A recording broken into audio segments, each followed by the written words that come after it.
Pak Yanto, seorang ayah yang selama ini berpura-pura miskin, tanpa sengaja mengirim pesan untuk wanita simpanannya ke dalam grup keluarga.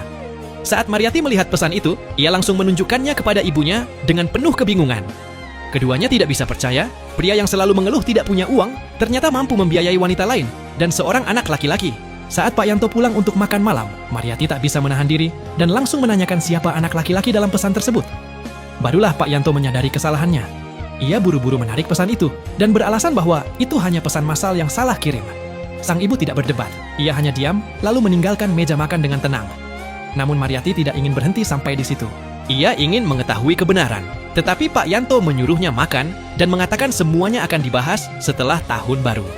Mendengar itu, amarah Mariati semakin memuncak.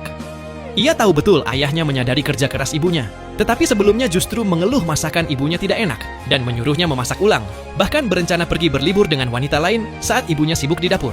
Melihat sikap Pak Yanto yang tidak merasa bersalah, Mariati sadar bertanya lebih jauh, tidak akan ada gunanya. Ia pun ikut meninggalkan meja makan.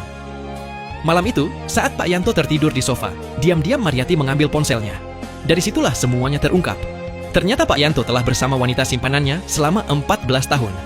Riwayat percakapan mereka mencatat segalanya, mulai dari hubungan rahasia hingga setiap detail pertumbuhan anak mereka. Hati Mariati hancur. Ia akhirnya mengerti mengapa setiap kali ibunya meminta uang atau ia meminta ayahnya datang ke pertemuan sekolah, Pak Yanto selalu mengatakan tidak punya uang dan waktu. Semua uangnya diberikan kepada wanita itu dan waktunya dihabiskan bersama anak mereka. Dengan penuh kekecewaan, Mariati diam-diam memotret semua bukti untuk memperjuangkan keadilan bagi dirinya dan ibunya.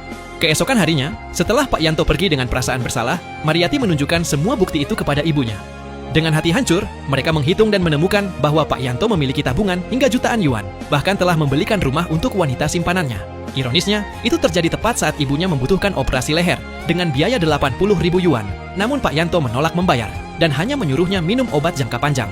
Demi tidak membebani suaminya, sang ibu memilih pengobatan seadanya, tanpa pernah tahu bahwa Pak Yanto telah menghabiskan lebih dari 1 juta yuan untuk wanita lain. Mereka bahkan tidak punya waktu untuk larut dalam kesedihan. Mariati teringat Pak Yanto pernah mengatakan akan membahas semuanya setelah tahun baru, dan saat itu rumah lama mereka akan digusur. Ia pun menyadari kemungkinan besar Pak Yanto ingin mengaku setelah mendapatkan uang ganti rugi, sehingga akan menyulitkan mereka untuk bercerai dan membagi harta. Tanpa mereka ketahui, Pak Yanto justru sedang merencanakan bersama wanita simpanannya untuk diam-diam memindahkan seluruh uang, lalu menceraikan istrinya dan meresmikan hubungan dengan wanita tersebut beserta anaknya. Namun Pak Yanto tidak menyadari, Mariati telah lebih dulu membawa ibunya menemui sepupu mereka yang seorang pengacara. Sang sepupu setuju membantu mereka merebut kembali hak mereka.